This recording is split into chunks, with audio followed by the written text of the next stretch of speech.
Hello, beautiful friends, and thank you for joining me today. I hope that you've been having a good week. Today, we're going to be exploring the cardinal energy for June, for the month of June. My focus in astrology and tarot is to look at your past and see how it's still here and how it's coming in the now. Let's dive into cardinal signs, which are Aries, Libra, Cancer, and Capricorn. If you have any of these signs in your top three, which your top three are your sun, your moon, and your rising, or any inner planets, this reading might be for you.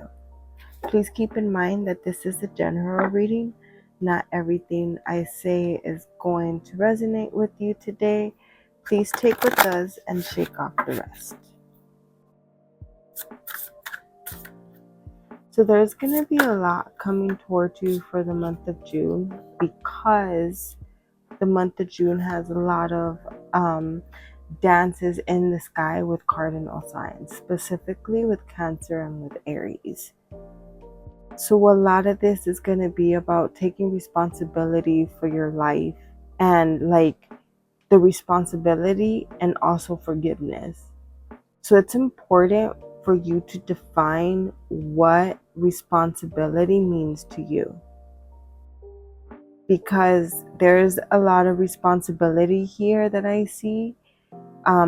That's sort of like, it's like a guilt, a shame, like you're gonna get in trouble. Like that's what it means for you to take responsibility. And this is especially important if you have like a let's say that you have your Venus or one of your top three in cardinal signs. A lot of the times when it's not your sun or your moon, it's hard for you to see this energy playing out or how you're contributing like the cycle of this energy.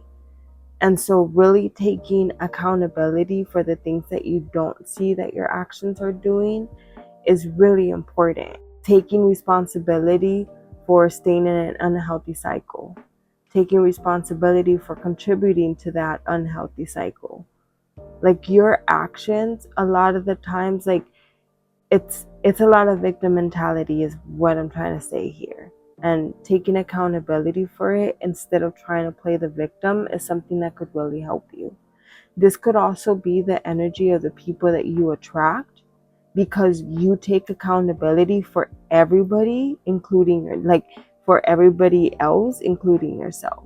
So this could look like as Stacy is mad with Paul, but you tell Stacy that you're sorry that she's mad and that you could have done things better, but yet she's mad at Paul and not at you, but you're taking all of Paul's actions and making them as your own. So there's like one of those two things that are going on here of that victim mentality. And so really reflecting on the things that kept you there so that way you don't repeat the cycle is something that could really help. A lot of the times when we're in unhealthy relationships, it's our nervous system.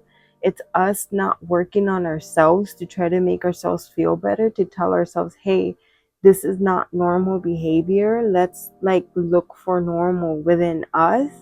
We don't really do that a lot. We don't really check ourselves like that, because if you don't try to look for ways to break the cycle, even if you leave that situation, like let's say you leave the job, you move houses, you break up with the person or the person breaks up, like even if that happens, that's still going to follow you. It's that saying, no matter where you go, there you are.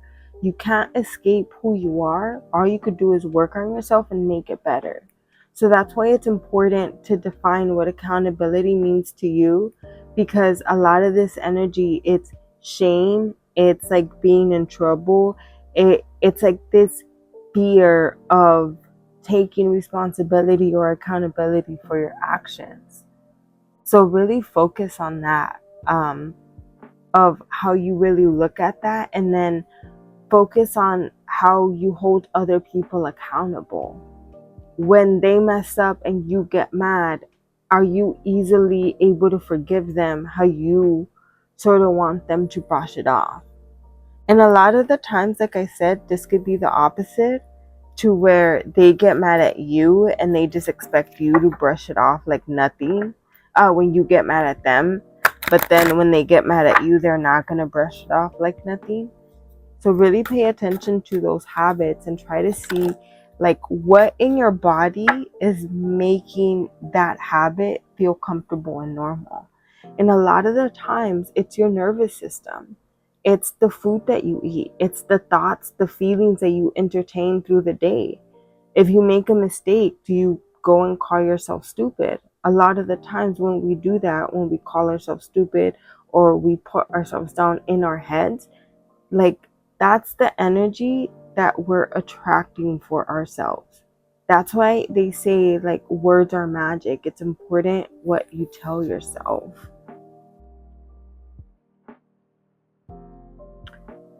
Yeah, there's a lot of so gratitude. You're not being grateful towards yourself, or you're letting other people take advantage of your gratitude. You're blinding yourself either to not taking accountability, or like I said, taking too much accountability for them. So that needs to come to an end. And this doesn't mean that the relationship needs to come to an end. The behavior needs to come to an end. And a lot of this energy, I feel, is also about that. Having boundaries of I'm not going to accept A, B, or C. And they're really good boundaries, but then they talk you out of those boundaries.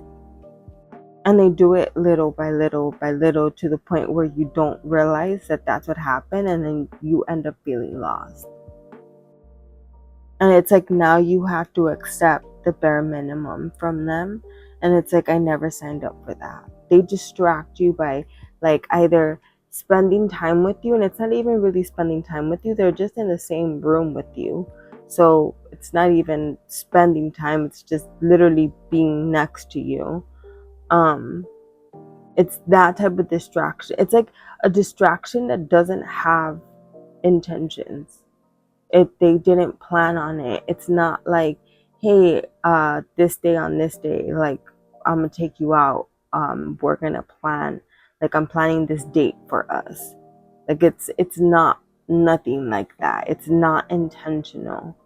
There's this girl on Facebook that I follow, and in a lot of her videos she says, and it really stuck to me, and it says, they spend time with you, but you still need help. You still need to get the water out of your car because the car's still in your the water's still in your car. You could be watching a movie together. You could be watching 6 movies together, but hell, at the end of those 3 movies or 6 movies or whatever, the water's still in your car, and you still need help getting the water out of your car. And so in a lot of her videos, her point is how we're settling for less and how we're distracting ourselves with the bare minimum, thinking that this is full effort when it's not. And so it's a lot of this energy of either giving the bare minimum and expecting like your a treatment like if you're not, or in a lot of your relationships you get the bare minimum when you give a lot. And the way that you could tell that you give a lot is because what's it called? People are actually benefiting when you are around them. Like they actually benefit from you because you're either cleaning for them, you're picking up for them, you're reminding them, hey, like you got to go to sleep early because you have that big important meeting in the morning. You know that they're sick, so you're going to cook for them so that they don't have to worry about meal prepping for the following week because you don't want them to be stressing over something like that. So you do thoughtful things like that, and in return, you get nothing. I'm not saying to only do thoughtful things because you're expecting to get something in return, but when you don't even get gratitude, and the gratitude is not shown in their actions or in the way that they communicate with you, and by actions, I don't mean them like buying you something or them reciprocating it by doing it the same way. I mean, are they being thoughtful? If you're low on gas and they're not doing anything the next day, but you have to go to work, do they offer to fill up your gas tank? When you guys go out to eat, is he offering to pay for your food? When you go to the gas station, even if you're paying for the gas, is he getting out to pump it for you? Like I said, that girl I follow, that really stuck to me, where they're doing everything else except getting the water out of the car. So are you dealing with somebody to where you want them to choose you? You want them to tell you, hey, let me help you get the water out of the car, but they're saying everything else instead? Or are you being that person of, I'm going to do everything else instead of what they actually need, of getting the water out of the car? And it's not like a mind reader thing. Like, these are things that you communicate. These are things that you say supposed to share with each other when you're dating. But a lot of you, the map that you're following is love and marriage and a committed relationship, to the point where, like, that's the destination and you're already focusing on the journey and how it's going to be with them and with them by your side, when it's like you're looking at the map all wrong, because you're not trying to see if this person's even going to be able to fit in the car. You're not even trying to see if, like, how much luggage they have, because what if they're overpacking, which means that they're carrying a lot of baggage, a metaphor for them not healing the past. What if they're carrying way too much luggage that doesn't fit in your little compact car? What if they need like a U-Haul truck because they have so much baggage? Are you really, you're committing to that before you even see it? A lot of you do that. Like, and I'm not trying to point you out, because I've been there too, where we commit before we even see like what's really on the table. What are they really about? And it's like, they make us feel good, they spend time with us, they make us feel special, they make us feel understood, and it's all of these things that they do. But if you really think about it, it's just a feeling that they're doing. It's not actual, like, action based things that they're doing. And those action based things are things that you could be doing for yourself. And now you're not even doing those things for yourself, because you're more focused on this journey, where if you look at their map, it looks completely different and you're not even on it. So really ask yourself, why are you avoiding to take accountability for the cycles that you've been in?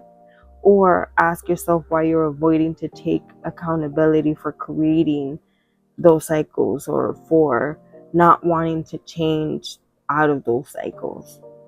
Because a lot of the times people tell us, like, hey, this person isn't good for you, and instead of us looking into it why, or asking them why they feel that way, we dismiss them. So really, like, learning how I said in the beginning of the video, how do you define accountability? Because you could sometimes look at someone that like, you could define accountability like someone that deserves to get punished, and so you're scared to get punished. That feeling of being in trouble or punished can keep you from learning a lesson and growing in your relationship, or growing like within yourself, or growing like at your job. Like, it could be keeping blessings from you of you not taking accountability for your actions.